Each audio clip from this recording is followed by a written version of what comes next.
Hola, ¿qué tal? Es tiempo de leer con Harry Literatura. En esta oportunidad te traemos un nuevo video, la generación del 98 y la generación del 27.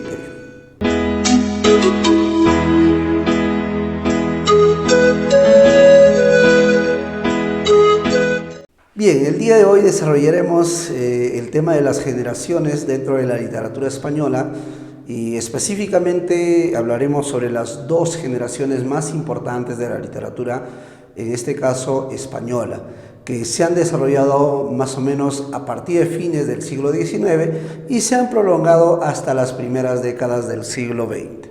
Vale decir que este momento de la literatura española representó un gran crecimiento. Inclusive, de acuerdo a muchos estudios, estas dos generaciones representaron un nuevo apogeo de la literatura española. Inclusive también fueron considerados los autores de este momento como la segunda edad de oro. Entonces vemos la magnitud, la gran importancia que han tenido pues estas dos generaciones. Me refiero a la generación del 98 y a la generación del 27. Lo que primero debemos tomar en consideración es ¿qué viene a ser una generación? En el aspecto literario, en el tema de literatura, en primer lugar, una generación es un grupo de escritores contemporáneos, un grupo de escritores que nacieron en fechas cercanas. O sea, los miembros de una generación son casi de la misma edad y ese viene a ser uno de los requisitos para que sea una generación. También debemos considerar que una generación está motivada por un acontecimiento. Entonces, en cada generación siempre va a haber un hecho, un acontecimiento sobre el cual se han reunido los autores. Está de más decir que hay preguntas en diferentes exámenes que se han considerado a partir de este aspecto. Por ejemplo, ¿cuál es el acontecimiento que motivó a la aparición de la generación del 98? ¿Cuál es el acontecimiento que motivó a la aparición de la generación del 27? Entonces, allí nos damos cuenta de que es importante conocer cuál es el acontecimiento sobre el cual se agruparon pues, los autores de una determinada generación, ¿no? Y creo que eso es importante recordar.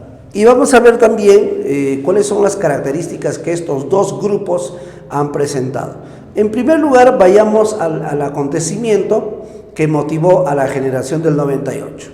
¿Cuál será el acontecimiento que motivó a la generación del 98? Muchas respuestas que yo he escuchado. 1, la crisis española. 2, el desastre nacional.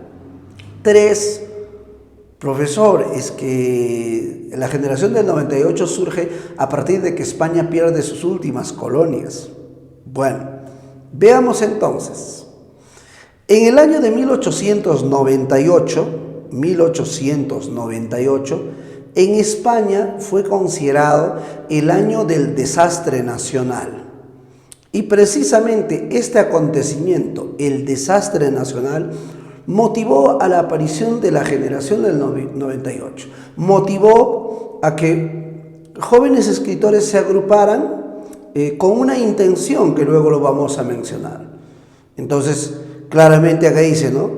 El acontecimiento que motivó a la generación del 98 fue la crisis española o el desastre del 98. ¿Y por qué España se encontraba en una crisis en el año de 1898? ¿Por qué el año del desastre nacional? Bueno, básicamente dos puntos. España se había enfrentado en una guerra a Estados Unidos, obviamente donde fue derrotado, donde fue apabullado. Ya había una gran diferencia. Imagínense que España no estaba pasando por su mejor momento, mientras que Estados Unidos ya era una potencia, se perfilaba como una gran potencia. Entonces había muchísima diferencia entre ambos países y al final de todo Estados Unidos terminó apabullando a España y sembrándose precisamente esa crisis, generándose el desastre nacional. A partir de la guerra con Estados Unidos, España pierde sus últimas colonias que tenía en América. Ustedes saben que América, gran parte de América fue colonia de España durante mucho tiempo. Entonces, hasta 1898, imagínense que todavía tenía colonias en América. Y este año España pierde esas últimas colonias, que fueron Cuba, Puerto Rico y Filipinas. Entonces, ahora ya sabemos cuál es el acontecimiento que motivó a la generación del 98. La crisis española, el desastre nacional que precisamente se dio a raíz de la guerra con Estados Unidos y de la pérdida de sus colonias. Veamos ahora el acontecimiento que motivó a la aparición de la generación del 27. Es la conmemoración del tricentenario, los 300 años de la muerte de Luis de Góngora y Argote. En algún video anterior yo les hablaba del siglo de oro y Luis de Góngora y Argote es precisamente un representante del siglo de oro, quien falleciera el año de 1627 y hasta 1927 se cumplió 300 años de la muerte de este escritor, de este gran y tremendo poeta. Entonces, los autores de la generación del 27 no vieron otro acontecimiento más importante, la muerte de Góngora, los 300 años, y decidieron tomar ese acontecimiento. Por eso que ellos se dedicaron a conmemorar, a homenajear a este escritor tras el cumplimiento de los 300 años de su muerte. A propósito de Góngora, este señor, sabemos que en el siglo de oro estuvieron presentes dos movimientos, el Renacimiento y el Barroco, y Luis de Góngora perteneció al Barroco. Por eso también podemos señalar que los autores del 27 tuvieron más o menos ese estilo del Barroco, ¿no? Tuvieron ese estilo del Barroco. Bien, siguiente punto. Los autores del 98, el Babum, hay que recordar como con el Babum al núcleo de la generación del 98. Si bien es cierto, vamos a tener autores como Maeztu, quienes prácticamente iniciaron esto de la generación del 98, pero el núcleo de la generación finisecular, que también se llama así a la generación del 98, vienen a ser el Babum. El Babum son las iniciales de los apellidos de los autores más importantes de esta generación. Esta primera letra nos indica a Valle Inclán. Esta segunda letra nos indica a Sorín. La tercera letra nos indica a Baroja. La cuarta letra a Unamuno y la quinta a Machado. Vale decir, el núcleo de la generación del 98 son Ramón del Valle Inclán, Azorín, Pío Baroja y Miguel de Unamuno y Antonio Machado. Por otro lado, siempre en una generación hay un líder, hay un caudillo, o en otros casos el más representativo de una generación. En la generación del 98 el líder es Miguel de Unamuno, el líder, el caudillo, el filósofo de esta generación. ¿Ya? Bueno, sigamos. En cambio, en la generación del 27 tenemos a Federico García Lorca, a Pedro Salinas, Vicente Alexandre, Rafael Alberti. Aquí no se puede precisar claramente quién es el líder, porque estos señores brillaban con luz propia cada uno. Cuando se formó la generación del 27, ya no necesitaban que alguien los encamine. Como decía, ya cada uno brillaba con luz propia. Cada uno de ellos demostraba su intelectualidad a través de su producción literaria. De tal manera que no había pues en la generación del 27 un líder nato, un líder claramente claramente establecido, pero sí se puede decir que uno de los más representativos es Federico García Lorca, sobre quien vamos a hablar un poquito más adelante, pero sin dejar de lado también a Vicente Aleixandre, a Rafael Alberti, que fueron tremendísimos escritores. Bien, sigamos. Características. Los autores del 98. Una primera característica, y creo que esta fue la intención de la generación del 98, como vieron a España en crisis, en desastre, prácticamente la intención de ellos era reconstrucción nacional. Pregunta clásica: generación española que buscó restaurar España, que buscó reconstruir, que buscó reformar. Prácticamente se refiere a la generación del 98. Estos autores que vieron a España en una crisis, en un desastre, buscaron reconstruir España, buscaron levantar su país de los escombros. ¿A través de qué? A través de la exaltación del paisaje español. Ellos exaltaron el paisaje de España, centrado precisamente en el paisaje de Castilla. Pregunta clásica también en los exámenes. Generación española que exaltó el paisaje castellano, el paisaje de Castilla, precisamente es la del 98. ¿Cuál es el otro nombre de la generación del 98? La generación finisecular, la generación más doliente. Bien. También ellos tuvieron la intención de revalorar algunos elementos españoles. Por ejemplo, el paisaje, ya sabemos el paisaje de Castilla, pero también revaloraron la historia y la literatura. Inclusive ellos lo llamaron la intrahistoria, ¿no es cierto? Y de tal manera que ellos buscaron reconstruir España de los escombros. En cambio, nos olvidábamos de esta característica, que la generación del 98 recibió influencia del modernismo. Modernismo, que es un movimiento de origen americano. Sin embargo, debo hacer una aclaración. No todos los autores del 98 estuvieron de acuerdo con el modernismo. No todos compartían el modernismo.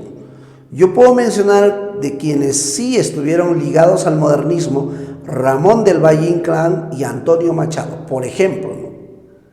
Sin embargo, Miguel de Unamuno desligaba totalmente con el modernismo, porque él consideraba que este movimiento era un movimiento fugaz, era un movimiento que era una simple moda, que unos cuantos años iba a desvanecerse, ¿no?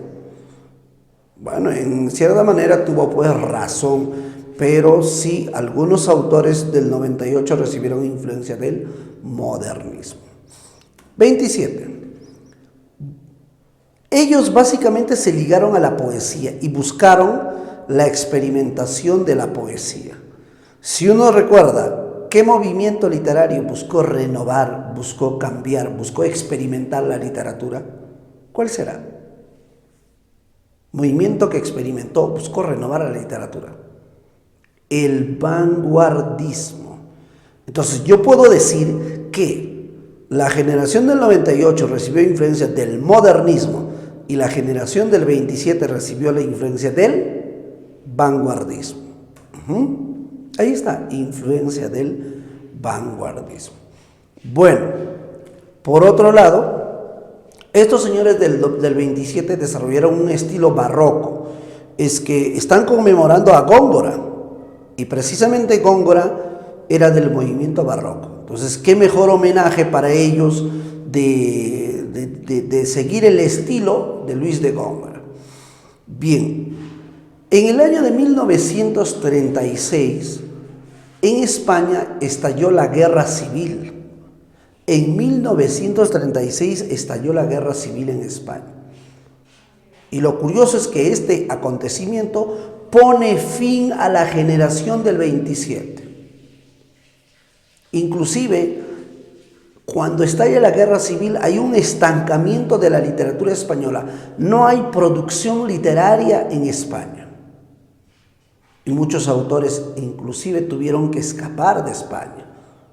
Algunos se enrolaron, se quedaron en la guerra civil, pero la mayoría tuvieron que huir de esa circunstancia, de ese contexto lamentable en España.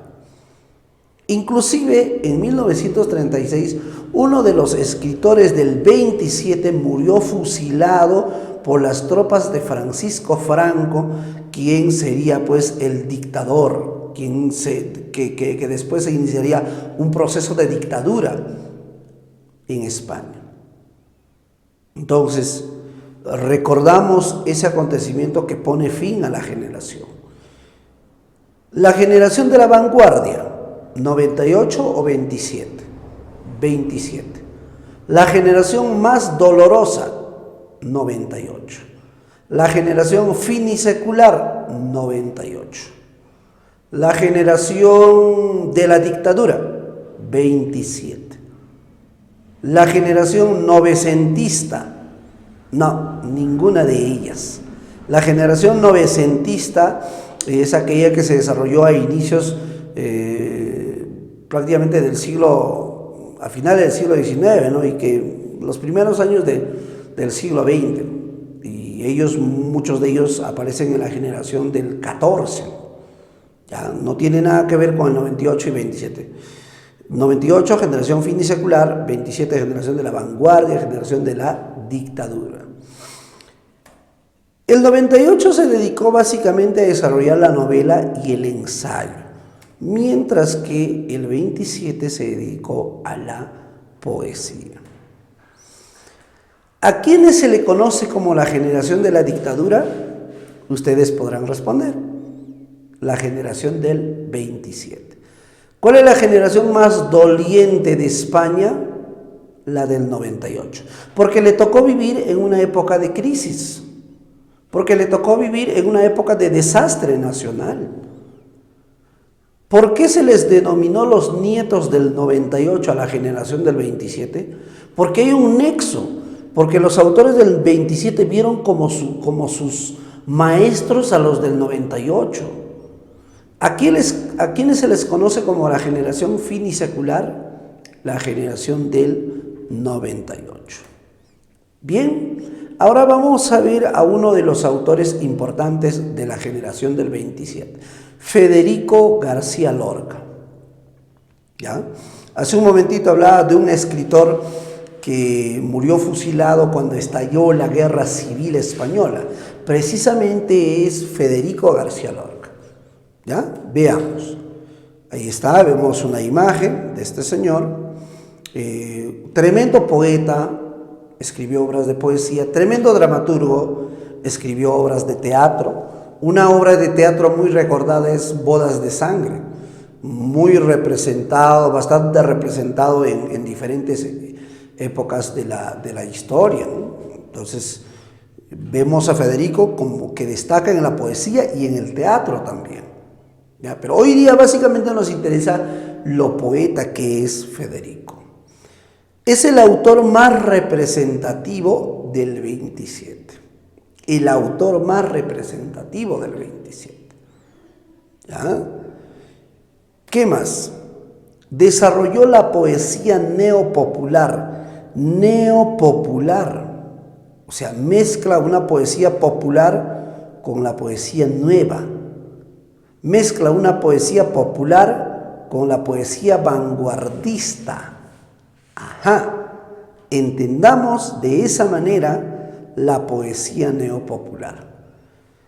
Otro aspecto que siempre han considerado en los exámenes es la conjunción de la poesía tradicional y la contemporánea. ¿Qué significa eso? Que Federico García Lorca fusionó la poesía tradicional con la poesía contemporánea.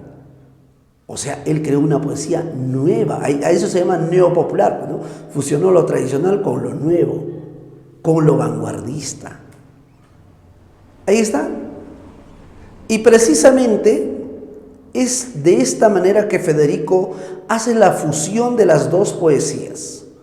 la poesía tradicional más la poesía vanguardista. Pregunta de examen. Especie poética que revivió Federico García Lorca. Esa especie viene a ser el romance. El romance es una especie poética muy difundida y muy desarrollada en la época medieval. Pero miren cómo Federico, en pleno siglo XX, volvió a utilizar el romance. Lo revivió. Sin embargo, esta vez ya lo fusiona con la poesía vanguardista, con elementos contemporáneos. A eso se llama la conjunción de la poesía tradicional y contemporánea. A eso se llama la poesía neopopular. Siguiente punto. Precisamente esa mezcla del romance medieval y la poesía vanguardista se encuentra en su mejor libro poético. La mejor obra poética de Federico es Romancero Gitano, que contiene 18 romances. Exaltó Andalucía.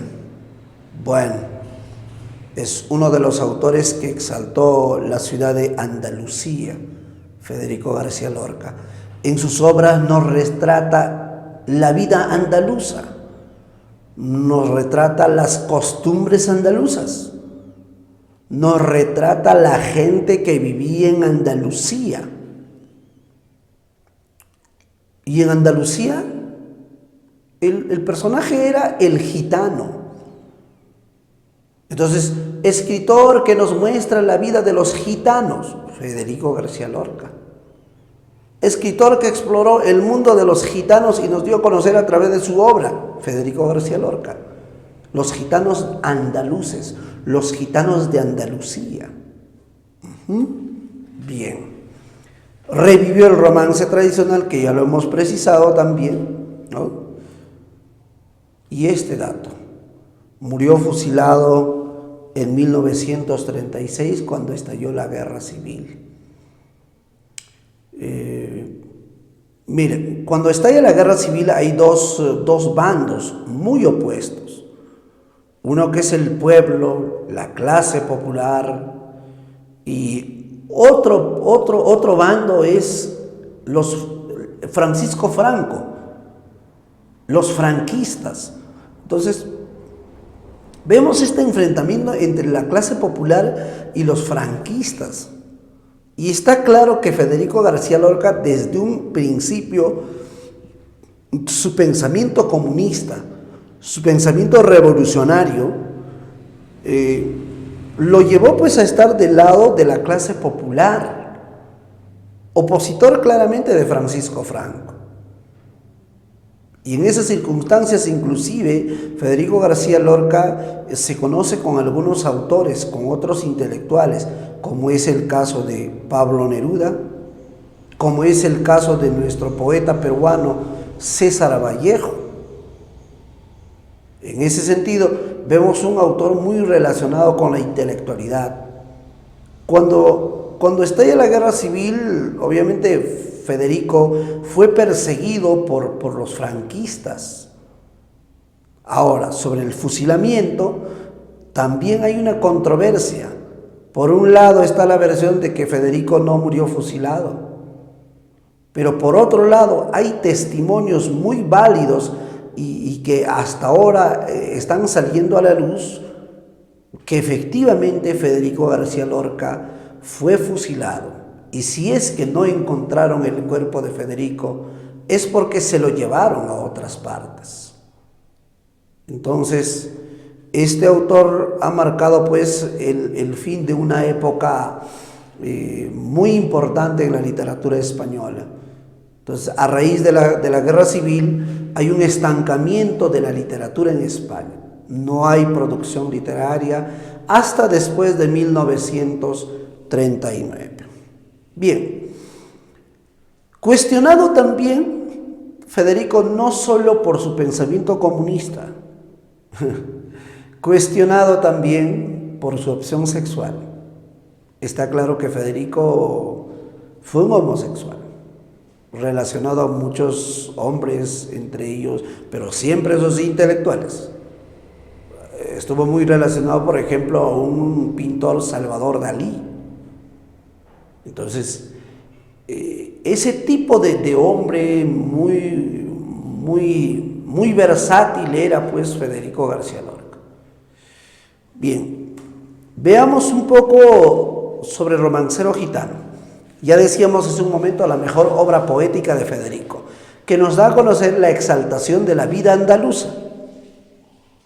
Y dentro de la exaltación de Andalucía nos mostraba sus costumbres, nos mostraba su gente, y ustedes recordarán qué tipo de gente vivía en Andalucía: los gitanos. Erotismo, sensualidad, el sexo presente en este libro. A propósito del gitano, el gitano que nos muestra Federico en su producción literaria representa, simboliza la hombría, el machismo, la virilidad, la fuerza. Eso representa Federico, perdón, el gitano. Uno de los 18 romances, uno de los poemas dentro del libro Romancero Gitano, es La Casa de Infiel. Aquí quiero hacer una aclaración. Ya inclusive en algunos exámenes de admisión han preguntado, ¿no? Imagínense, es el libro que nos muestra la vida andaluza en España. Y entre las alternativas aparece Romancero Gitano y La Casa de Infiel. Y muchos entran en una incertidumbre, ¿no? En una duda y decir, oye, ¿cuáles? Los dos. Pero te está hablando del libro. Entonces, si te habla del libro, del poemario, de la obra poética, te está hablando de Romancero Gitano, que es todo el libro. En otro momento también se presentó una pregunta, ¿no? ¿Es el poema que retrata la vida andaluza lleno de erotismo, lleno de sensualidad? Poema. Igualito, en las alternativas, Romancero Gitano, La Casa de Infiel. Otra vez la incertidumbre. Pero te está hablando de poema. Y si dice poema, viene a ser La Casada Infiel. Bien, veamos un poco la explicación sobre La Casada Infiel. Un poquito nada más. La Casada Infiel, voy a leer. Y que yo me la llevé al río creyendo que era mozuela, pero tenía marido. Fue la noche de Santiago y casi por compromiso se apagaron los faroles y se encendieron los grillos. En las últimas esquinas toqué sus pechos dormidos y se me abrieron de pronto como ramos de jacinto. El almidón de su enagua me sonaba en el oído como una pieza de seda rasgada por 10 cuchillos. Sin luz de plata en sus copas, los árboles han crecido y un horizonte de perros ladra muy lejos del río. Pasadas las zarzamoras, los juncos y los espinos, bajo su mata de pelo hice un hoyo sobre el limo. Yo me quité la corbata, ella se quitó el vestido. Yo el cinturón con revólver, ella sus 4 corpiños. Ni dardos ni caracolas tiene el cutis tan fino, ni los cristales con luna relumbran con ese brillo. Sus muslos se me escapaban como peces sorprendidos, la mitad llenos de lumbre, la mitad llenos de frío. Aquella noche corrí el mejor de los caminos, montado en potra de nácar, sin bridas y sin estribos. No quiero decir por hombre las cosas que ella me dijo, la luz del entendimiento me hace ser muy comedido, sucia de besos y arena. Yo me la llevé al río, con el aire se batían las espadas de los lirios. Me porté como quien soy, como un gitano legítimo. Le regalé un costurero grande de raso pajizo y no quise enamorarme porque teniendo marido me dijo que era mozuela cuando la llevaba al río. Hay algunos aspectos que debemos remarcar. Primero, y que yo me la llevé al río creyendo que era mozuela, pero tenía marido. Bueno, aquí vemos la palabra mozuela, ¿Qué significa mozuela? Es un término dialectal que significa soltera, pura, casta. Ajá. Y aquí podemos ver también cómo se exaltan las costumbres. Fue la noche de Santiago, la fiesta de Santiago. Ahora, está claro que en este poema nos retrata un encuentro amoroso, pero es un encuentro amoroso adúltero, porque la muchacha tiene marido, tal como los dice aquí. Entonces es un encuentro amoroso adúltero. Y este casi por compromiso significa lo siguiente, que en este encuentro la que dispuso, la que propuso, fue la muchacha. Y el gitano, por su naturaleza, tuvo que aceptar ese encuentro. ¿Cuál era su naturaleza? Ser gitano, que representa la hombría, la virilidad, la masculinidad. Y casi por compromiso. Se apagaron los faroles y se encendieron los grillos. Aquí hay una metáfora muy bonita. Cuando dice: el almidón de su enagua me sonaba en el oído como una pieza de seda rasgada por 10 cuchillos. Podemos entender los 10 cuchillos que representan, que simbolizan metafóricamente a los 10 dedos de las manos.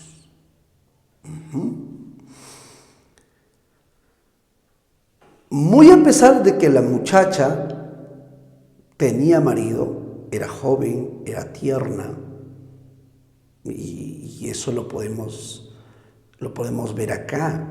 Tiene el cutis tan fino, ni los cristales con luna relumbran con ese brillo. Aquella noche corría el mejor de los caminos. El gitano se refiere al cuerpo de la muchacha. No quiero decir por hombre las cosas que ella me dijo. A pesar de que el gitano representaba la hombría, el machismo, la virilidad, aquí nos dice claramente de que es un tipo muy cauto, que no quiere irse de boca, a pesar de su encuentro. Pero finalmente hay una sentencia muy interesante cuando dice: me porté como quien soy, como un gitano legítimo. ¿Qué significa? Que el gitano demostró su hombría, demostró su gran masculinidad. Hay estudios en los que se señalan que inclusive el gitano trató como una prostituta a la muchacha. ¿Y de dónde podemos extraer esa interpretación cuando dice acá: le regalé un costurero grande de raso pajizo? O sea, un costurero es un cesto, una canastita, donde las mujeres casadas guardaban su hilo, las agujas.